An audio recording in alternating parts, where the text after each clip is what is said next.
So SMT, or small money divergence, stands for small money dose. It's basically when two correlated pair and one inversely correlated, which is DXY for me. I'm gonna show you how you can use that later.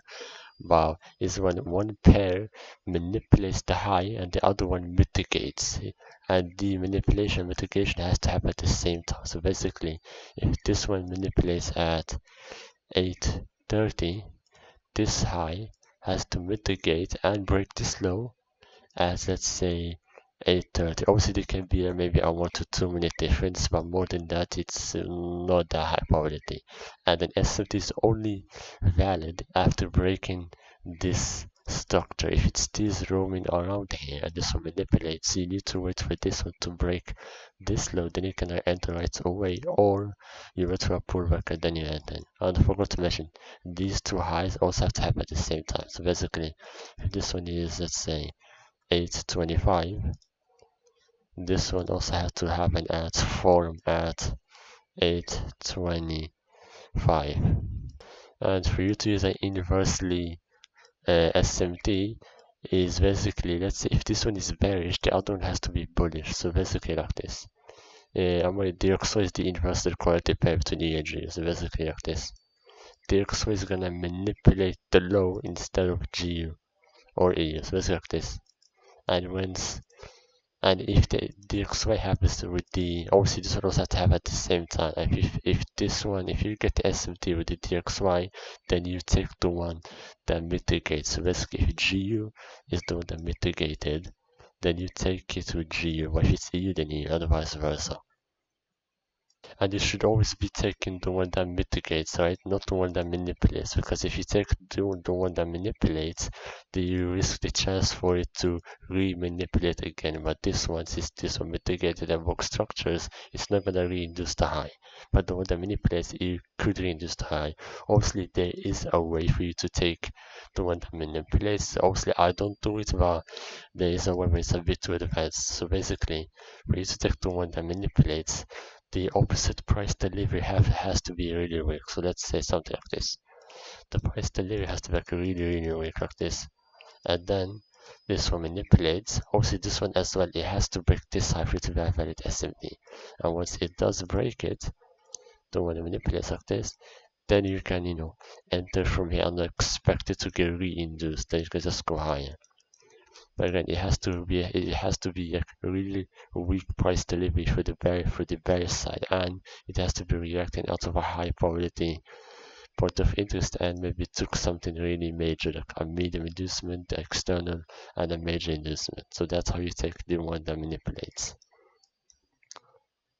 Here are a couple of examples how this should look like. So as you can see here, here's one example of an SMT. As you can see, a clean one. I wasn't able to take it right away when you broke structure because it gave a big bullish candle. So I waited for a pullback and then entered right here, and the price just went lower. I hit my TP.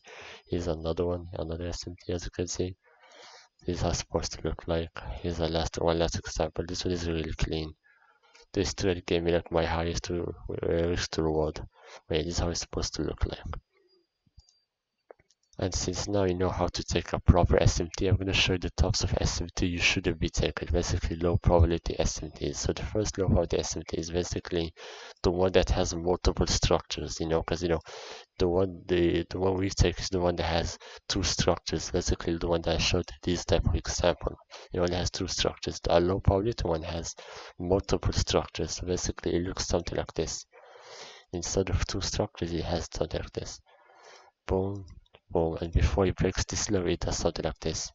It makes another structure and then it breaks it like this. Then it breaks the low. This is like a low probability SMT. So here's another example. Basically, before it breaks this low, it does something like this.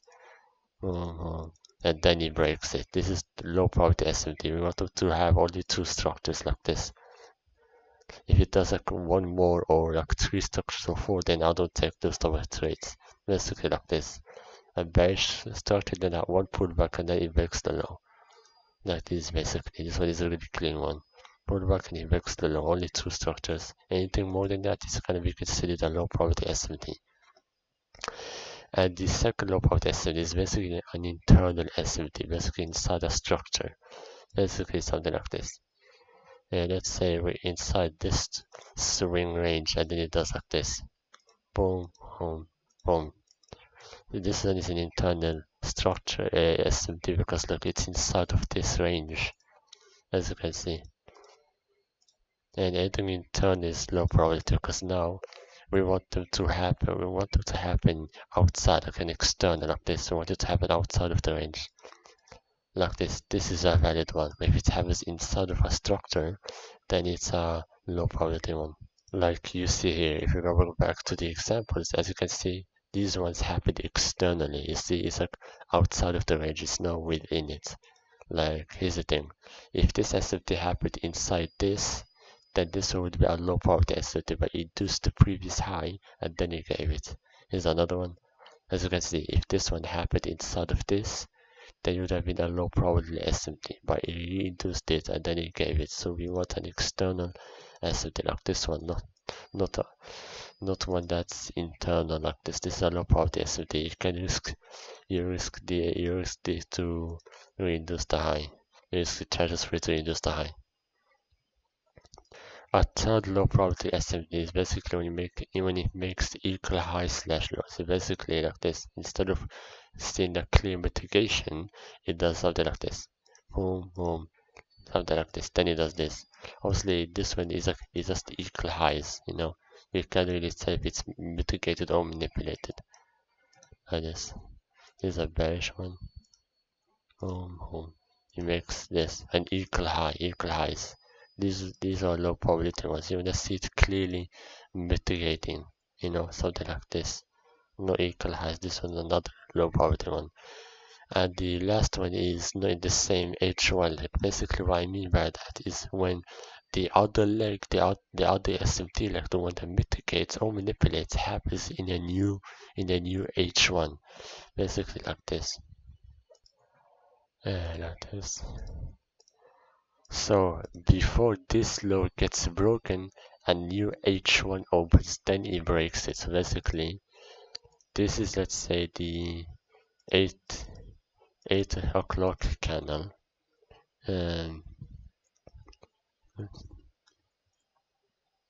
800, and now when it opens here is the 9 o'clock candle. So it did happen the same hour. This break of structure happened in the new H1, which is the 9 o'clock candle. Hopefully that makes sense. I'm gonna show you an example. As you can see, here's this one. This candle happened at Frankfurt. This one at London Open, as you can see. And this one happened at 7:59 or 52, something like that. And then this one in a new H1. So basically in a new H1 leg, as you can see over here, Frankfurt, London.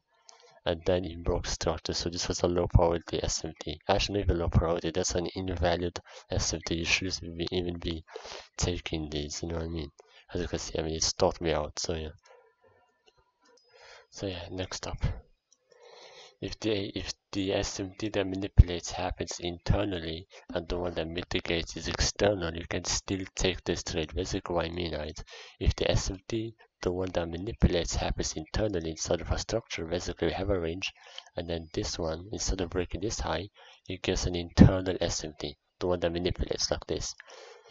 And the one that mitigates happens externally, the one that we want. So basically like this. Instead of being inside a range, let's say it does this. It happens externally. Basically, sorry. Let's say we have a range, and then this one happens externally instead of internal like this one. This one is stuck inside an internal. You can still take this one, the external one, because the manipulation of the SMT doesn't really matter if it's internal or external, but the mitigation does. So if the manipulation happens internally, you can still take this one if it happens externally. Hopefully that makes sense. Now I'm going to show you the highest probability SMT entry, an entry that only happens once in the blue moon. So basically it's still the same regular SMT but with extra steps. So basically like this. Let's say it gives you a build up like this, right? And then it goes higher, it induces all these highs, and then before it breaks this low, because there's going to be a true market shift, it gives you an SMT for you to enter before it breaks this low. So then you can already enter from here without waiting for this to get broke. You can enter from here like this, and then when it breaks this low, this becomes a true market shift where you can scale in or you can go break even. So this is like the highest probability entry model, and also the build-up doesn't necessarily have to be like this straight. It can also just be, let's say, it's like this, and then it induces the high. It could be very short bullish. I'm sorry, it has to be bullish.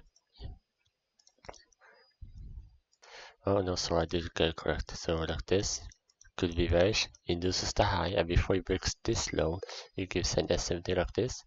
And then when it breaks this structure, because that's the only time when it's valid, then you can enter from the SMT or enter right away. And then once it breaks this low, you can even go break even, or you scale it for one more trade, because now we created a true market shift. Now it's just gonna enter two trades like this. So these are the highest probability SMT entry. So here's a couple of examples as you can see from here. Build up towards the downside, induce the previous high, which makes an external SMT, and then here you gave SMT, as you can see, broke the low, and then you enter from here, and then once it breaks this, because now this is a true market shift, you can already go break even, because there's no point for it to make a deeper pullback since we don't have any imbalance here. So it's probably just gonna go here and then deliver low, as you can see. Here's another trade, another hypothetical, as you can see. Oops, here. So as you can see, build up inducement, and when you induce this, you give an estimate, as you can see from here. And then yeah, you enter, and it just delivers lower. So these are one of the highest probability entries you can get. Here's a pro tip. To confirm the high or the low / the low of the day, you want an SMT happening. So basically what I mean by that, if let's say if you confirm if the daily candle is going to create the high of the day in London Open after it serves a medium or major, you want to see an SMT forming. That's why you can confirm that's probably going to be the high of the day. The price isn't going to reinduce the high. It's probably just going to create SMT and then keep delivering lower. And obviously you want good price delivery. That's because if it's bad price delivery, then most likely it's gonna reduce the high. So you now see SMT forming on London, so you can see if it's at the high of the day or not.